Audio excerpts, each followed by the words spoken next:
ये दोस्तों देखते हैं 6 से लगा करके 12 तक के विद्यार्थियों के लिए 4 लाइन की ट्रिक में 50 क्वेश्चन के आंसर। बिल्कुल सिंपल सी बात। चलो देखते हैं, पूरा चैप्टर समाप्त, लेकिन देखते जाइएगा जरूर से जरूर पूरी वीडियो पूरे ट्रिक के साथ। कैसे हम करना है, ये आपके दर्पण है, इनकी स्थितियां कहां पर कौन प्रतिबिंब बनेगा, कितना दूर बनेगा, छोटा रहेगा, बड़ा रहेगा, आभासी रहेगा, उल्टा रहेगा, ये ऊपर को जाएगा, प्लस का होगा या माइनस का होगा, कैसे स्थितियां रखेंगे, कैसे सूत्र का प्रयोग करेंगे। चलिए ढेर सारे पूरे इस चैप्टर के पूरे क्वेश्चनों के साथ हम चलते हैं। कैसे रहेंगे, बिल्कुल सिंपल सी बात में कि अनंत फोकस फोकस अनंत मध्य मध्य प्रतिबिंब रहा, सी सेंटर से गई दर्पण पहले उस पार गया। दोस्तों 2 लाइन की पहले हम समझेंगे कि अनंत फोकस मतलब कह रहा है यदि वस्तु अनंत में रहेगी तो आपका फोकस में बनेगा, अनंत में रहेगी तो वस्तु का प्रतिबिंब फोकस में बनेगा। यदि फोकस में रहेगा वस्तु तो अनंत में प्रतिबिंब बनेगा।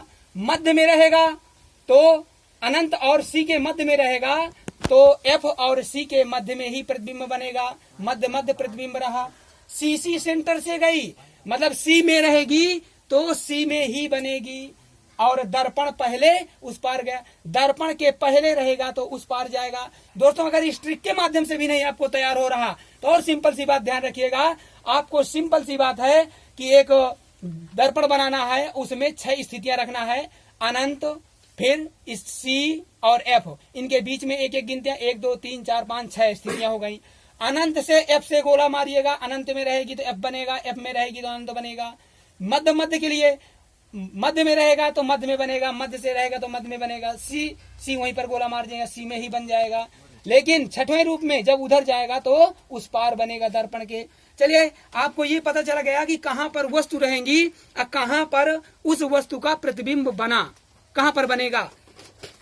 देखते हैं, यदि हमारी अनंत में वस्तु देखिए रखी हुई है तो हम क्या करते हैं, सीधा समांतर जाते हैं और एफ से निकालते हैं, और एफ से जाते हैं तो समांतर निकालते हैं। तो कहां पर आपका प्रतिबिंब देखिए बन रहा है, अनंत में प्रतिबिंब है तो आपका फोकस में बना। या अनंत समांतर गई, एफ से आई, समांतर गई, एफ से गई। ये भी एक ट्रिक है, सी से भी आना जाना है। समांतर गई, एफ से आई, सी से गई, सी से आई, तो आपका कहा दोनों में बना। ए बी का उल्टा बना, बी ए। ठीक है, अब इसके बाद कैसा बना, छोटा, इससे थोड़ी छोटा बना। सी में रहेगा फिर वही बना। इसी तरह ये सभी आपके सभी स्थितियां इसी तरह बनेंगी। लेकिन अब देखेंगे हम कि कहां पर कितने दूर, कितना छोटा, कितना बड़ा बनेगा। कि अवतल वस्तु रहे जब दूर, बिंब बने छोटा मजदूर। मतलब हुआ अवतल वस्तु रहे जब दूर। अरे भैया अवतल दर्पण में जितनी दूरी वस्तु रहेगी बिंब बने छोटा, जितना दूर वस्तु रहेगा उतना ही छोटा प्रतिबिंब बनेगा। देखिए अनंत में था, फोकसई में यहीं पर बन गया, पता नहीं है कितना छोटा जो देखा भी ना जाए, इतना छोटा सा प्रतिबिंब यहीं पर बन गया। फिर क्या कहा, जितना छोटा मजदूर, जितना निकटई आता जाए उतना बड़ा बनाता जाए, 6 रूप में सीधा आए बाकी सब उल्टा बन जाए, उत्तल वस्तु कहीं पर रहिया बनिहा पी एफ के तू बीच। 1 सेकंड के लिए भैया, पी एफ नहीं, सी पी के बीच, सी पी के बीच, सी पी के तू बीच, छोटा हमेशा सीधा रहिया, बाएं वस्तु रखे फिर खींच। इसका मतलब क्या होगा, बिल्कुल सिंपल सी बात। आप छंद के तरीके, गाने के तरीके, किसी भी तरीके से इसे याद कर लेना है दोस्तों, और कभी लाइफ में आप भूलेंगे नहीं। अगर इस ट्रिक के 2 लाइन आ जाएगी, 4 लाइन अपने आप बन जाएगी, एक आंसर आ जाएगा, दूसरा आंसर अपने आप तैयार हो जाएगा।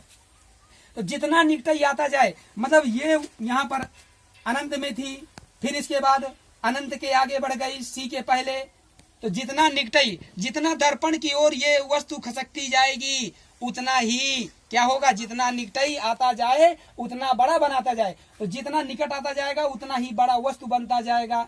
तो देखिए यहाँ पर थी इतना बड़ा बना, ये यहीं पर थी तो बराबर बन गया, ये और थी तो और बड़ा बना, या फिर और बड़ा बना, इसी तरह से वो बड़ा बनता जाएगा। लेकिन ध्यान रहे कि छठों रूप में सीधा आए बाकी सब उल्टा बन जाए।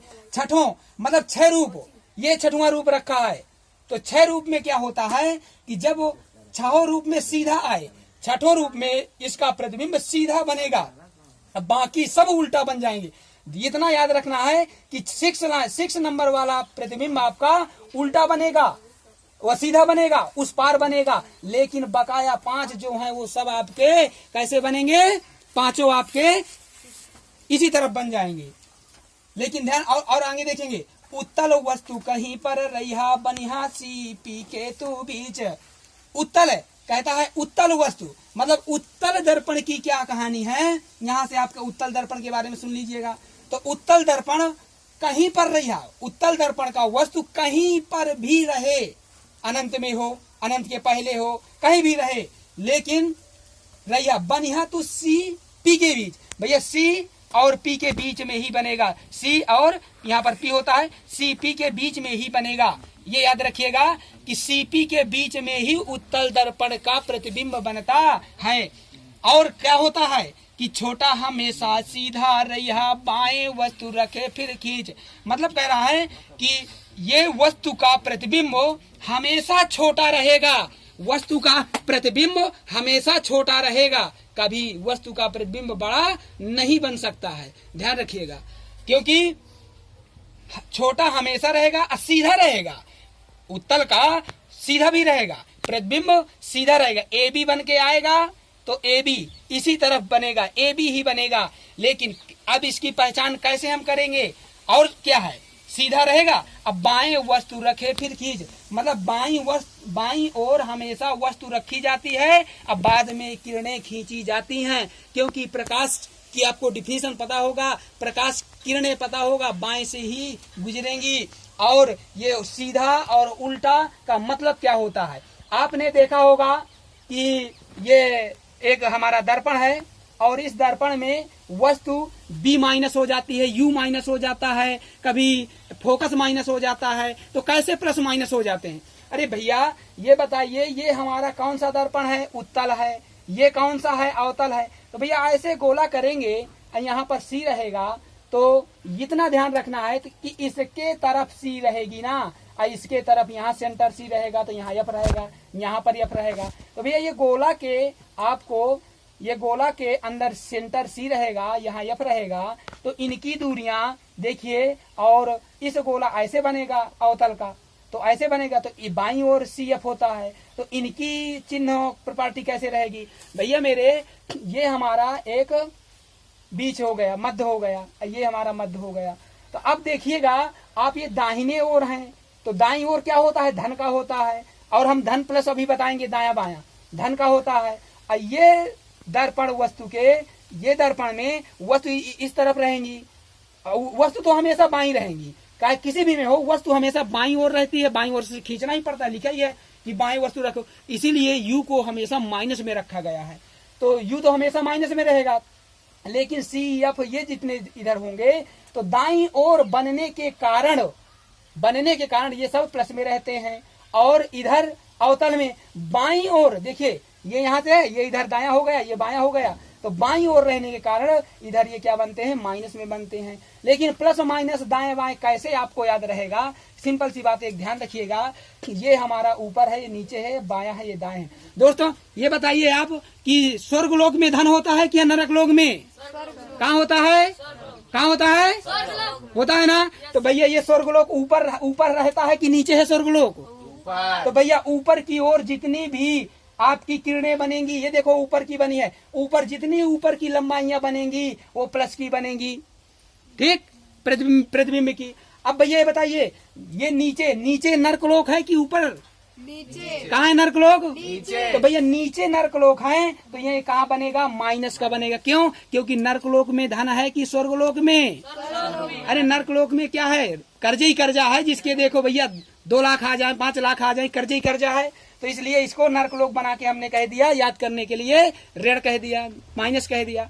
अब भैया बताइए, ये दाएं तरफ है, ये बायां तरफ है, बताओ दाएं हाथ में धन का लेन देन किया जाता है, अच्छा लगेगा कि बाएं हाथ में किया जाएगा तो अच्छा लगेगा, दाएं है ना, तो दाहिने हाथ में धन, अच्छी बात है, तो दाएं से धन को लेना। भैया ध्यान रखिएगा, दाहिने हाथ में प्लस का होगा दाएं तरफ, अच्छा बाएं तरफ में धन तो नहीं होगा ना, तो फिर बाएं तरफ क्या होगा, माइनस। तो इस तरीके से आप इनकी वस्तुएं प्रतिबिंब स्थितियों के साथ साथ आप चिन्ह प्रॉपर्टी भी जान गए।